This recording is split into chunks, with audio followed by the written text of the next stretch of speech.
राजा आए जिन पर चंवर डुलाने वाली सुंदरियों के रत्न जड़ित गहने छनछनाते थे। ऐसे राजा आए जो चलते थे तो पुष्पों की वृष्टि होने लगती थी, देवता भी फूल बरसाते थे। लेकिन आज सब काल के गराल में सो गए। मैं भी काल के गराल में सो जाऊं उसके पहले आत्मा में सोने को यात्रा कर रहा हूं।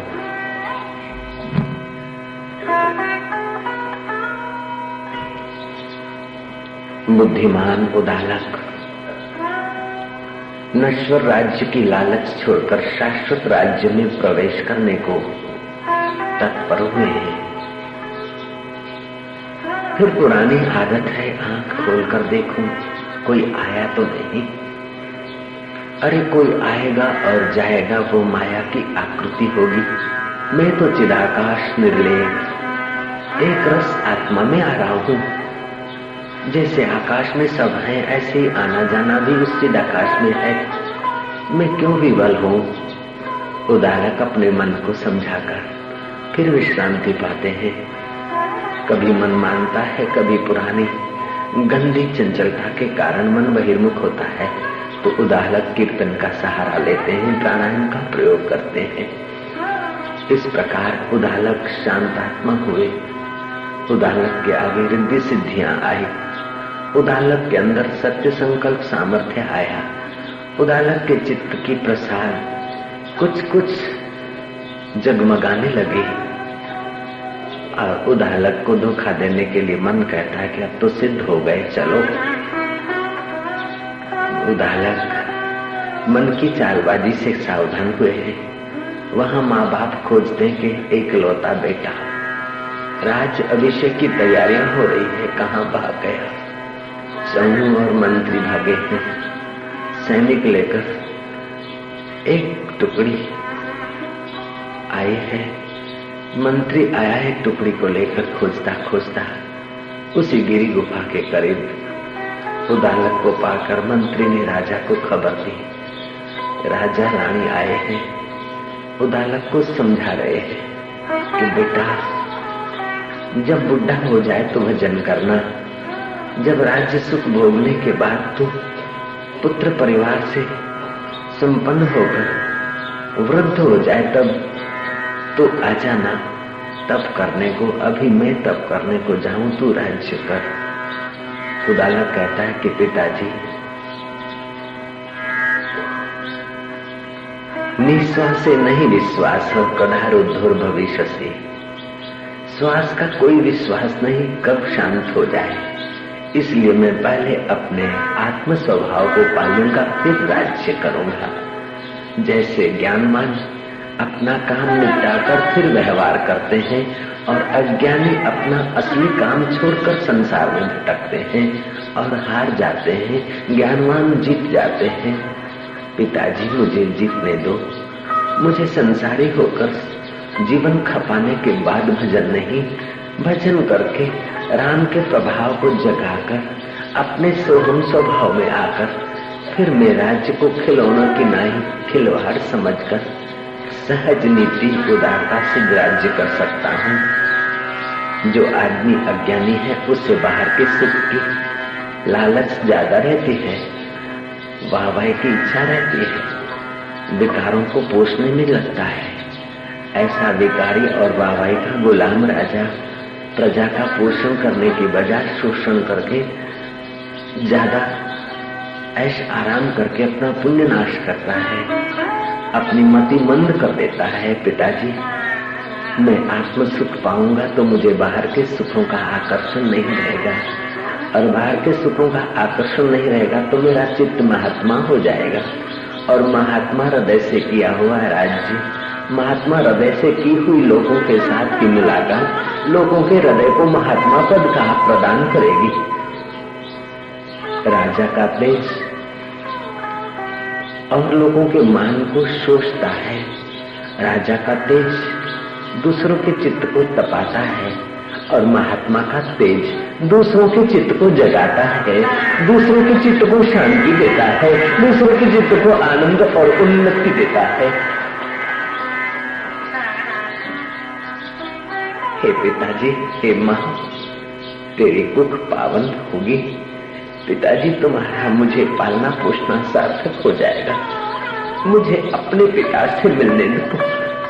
हर जन्म में कई मेरे पिता हो गए, कई माताएं हो गई, कई पत्नियां या पति हो गए, लेकिन हर जन्म में मैं हारता आया हूँ, धोखा खाता आया हूँ।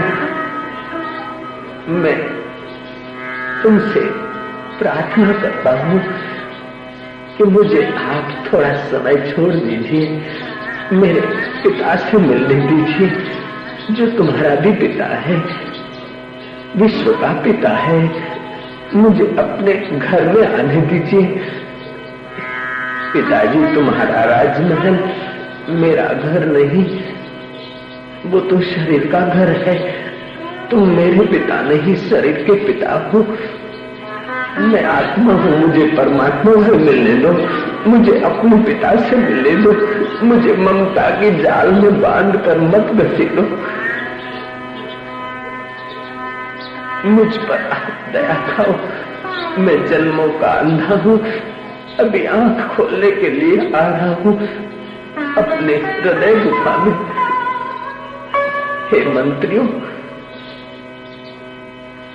हे नगरजनों, हे माता, हे पिता, कोई बेटा जवान होकर मर जाता है, लोग रोकर सह लेते हैं। कोई बेटा लुफंगा होकर भाग जाता है, माँ बाप सह लेते हैं। कोई बेटा बेटी कुमार्ग पे चलकर कहीं का कहीं हो जाता है, लोग सह लेते हैं। मैं तो ऐसा कुछ नहीं करता हूँ। भगवान के नाते, ईश्वर के नाते मुझे थोड़ा समय छोड़ दो अकेला। मैं पैदा हुआ था तो अकेला था, मरूंगा तो अकेला ही मरूंगा। मेरा राज्य साथ में नहीं आएगा, पिता का ऐश्वर्य साथ में नहीं आएगा, माता की ममता साथ नहीं आएगी, नगरजनों की बातें साथ नहीं आएगी, जो मेरे मरने के बाद भी मेरा साथ नहीं छोड़ता। मुझे उस साथी के चरणों में पहुंचने दो, मुझे उस पिता के द्वार जाने दो। हे शरीर के पिता, आपका मैं आभारी हूँ। मुझे मनुष्य जन्म मिला और बचपन में कोई सत्संग के संस्कार मिले। हे माँ, मैं आभारी हूँ और मैं तुम्हारा भार उतारने की योग्यता पालूंगा। सच्चा भार माता पिता का तभी उतरता है जब बेटा निर्भर होता है, और बेटा निर्भर तब होता है जब निर्भर नारायण का ज्ञान पाता है। ऐहिक विद्या तो बहुत भर दी खोपड़ी में, ऐहिक ज्ञान तो बहुत भर दिया, ये तो बोझिला जीवन हो गया। मैं अब आत्मज्ञान में विश्रांति पाकर निर्बोझ होऊंगा, निर्भर होऊंगा। हे माता, तुम्हारी कोख सार्थक हो जाएगी। मुझे आत्म गोद में जाने दो, मुझे मेरे पिता की गोद में जाने दो, मुझे मेरी आत्म माँ की गोद में जाने दो। मुझे वेद पुराण कुरान से क्या, मुझे प्रेम का पाठ पढ़ा दे कोई। मुझे मंदिर मस्जिद जाना नहीं, मुझे मेरे प्रभु की गोद में बिठा दे कोई, मेरे राम की गोद में बिठा दे कोई, अंतर्यामी ईश्वर की गोद में बिठा दे कोई। माता, तुम्हारी गोद में तो शरीर बैठा था, पिता तुम्हारी गोद में तो मेरा शरीर खेला था। अब तो मुझे आत्मा की गोद में खेलने दो, मुझे परमात्मा की गोद में पहुंचने दो। आप मुझे सहयोग करो।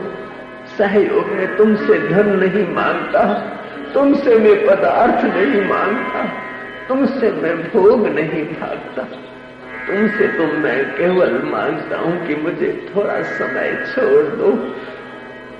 भोगी बेटा अपना और कुटुंब का शोषण करता है, ऐसा कोई भोगी नहीं जो अपने संपर्क में आने वाले का शोषण न करता हो। और ऐसा कोई योगी नहीं जो अपने संपर्क में आने वाले का पोषण न करता हो। मुझे योगी होने दो। युद्ध के मैदान में कृष्ण ने अर्जुन को योगी होने को कहा, वही मेरा आत्मा कृष्ण मुझे बुला रहा है। तस्मात् योगी भव अर्जुन।